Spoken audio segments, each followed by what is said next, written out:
Mog and the Baby by Judith Kerr.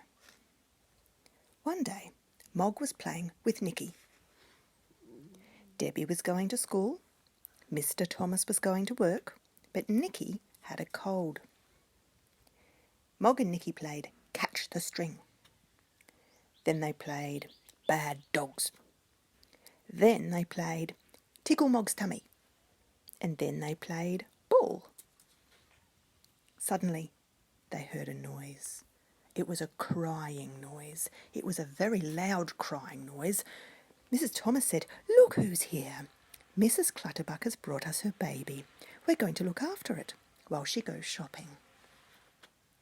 The baby looked at Mog and stopped crying. It said, "Psst," instead. "It's trying to say puss," said Mrs. Thomas. "Will my baby be all right with your cat?" said Mrs. Clutterbuck. "Oh, yes," said Mrs. Thomas. "Mog loves babies." But Mog and Nicky had to stop playing ball because the baby did not know how to play. "I've got a very good idea," said Mrs. Thomas. "Let's take the baby for a ride in the pram." The baby liked riding in the pram. It said, "Psst."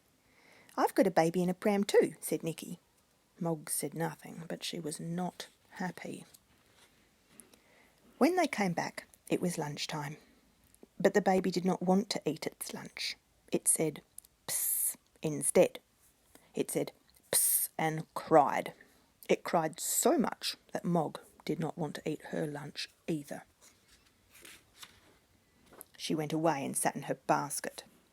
She sat in her basket and tried to think of other things, while Mrs. Thomas and Nicky cleared the dishes. And the baby found a dish to clear too. "Look what it's done," said Nicky. "Oh dear," said Mrs. Thomas. "Perhaps the baby would like a rest."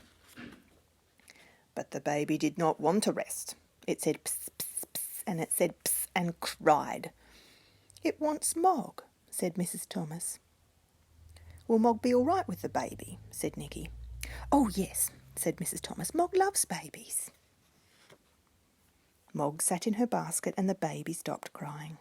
It was nice and quiet when the baby stopped crying.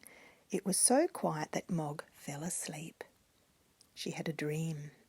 It was a lovely dream. It was a dream about babies.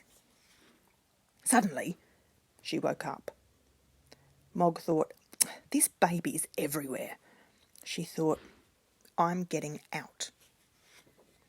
Mog ran across the road, but the baby was coming after her.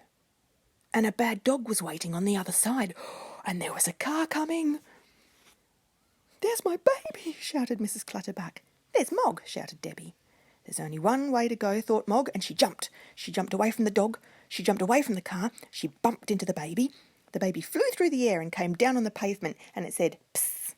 Mr. Thomas stopped the car just in time. "My baby! Oh, my baby!" said Mrs. Clutterbuck. "It's a silly baby," said Nicky. "It shouldn't have run into the road." "Mog saved it," said Debbie. "She is a very brave cat," said Nicky. "She is the bravest cat in the world. She is a baby-saving cat, and she should have a reward." They all went to get Mog a reward. It was a very big reward. It was a reward from Mrs. Clutterbuck. "Mog saved my baby from being run over," said Mrs. Clutterbuck. "I told you," said Mrs. Thomas. "Mog loves babies."